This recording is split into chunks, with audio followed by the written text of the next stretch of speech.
প্রবেশ ফি বাড়ানোর প্রতিবাদে রাজধানীর বোটানিক্যাল গার্ডেনের সামনে মানববন্ধন করেছেন একদল নগরবাসী। সর্বশেষ পরিস্থিতি জানিয়েছেন সহকর্মী শফিকুল হক।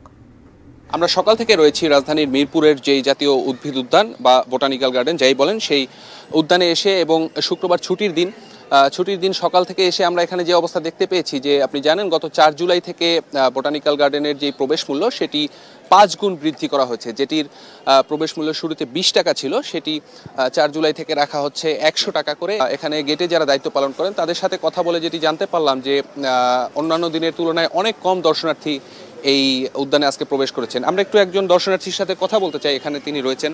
অফিসের আগে এসে হয়তো 1 ঘন্টা 1.5 ঘন্টা জগিং করে যেতাম, কিন্তু এখন হঠাৎ করে আজকে আসলাম, এসে যখন দেখলাম 20 টাকা থেকে 100 টাকা, যেটা কিনা আমার কাছে মনে হচ্ছে অনেকটাই বেশি। এখন কি ভেবে নিচ্ছেন যে আর ঢুকবেন না বা কি প্রত্যাশা, কি বলবেন? এরকম থাকলে এটা তো এফোর্ড করা সম্ভব না। দেখেন, আগে 20 টাকা ছিল, সেখানে আমি সপ্তাহে আমার খরচ হতো মাত্র 100 থেকে 140 টাকা, সেখানে এখন হচ্ছে খরচ হয়ে যাবে 700 টাকা।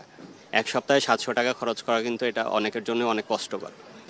এই টিকিটের যদি মূল্য বৃদ্ধি এরকম থাকে, 100 টাকা টিকিট কেটে ঢুকতে হয়, সেক্ষেত্রে সেই সংখ্যাটা কমে যাবে। তো এই ছিল আমার কাছে বোটানিক্যাল গার্ডেনের প্রবেশ মূল্য বাড়ানোর পরের যেই অবস্থা তার সবশেষ।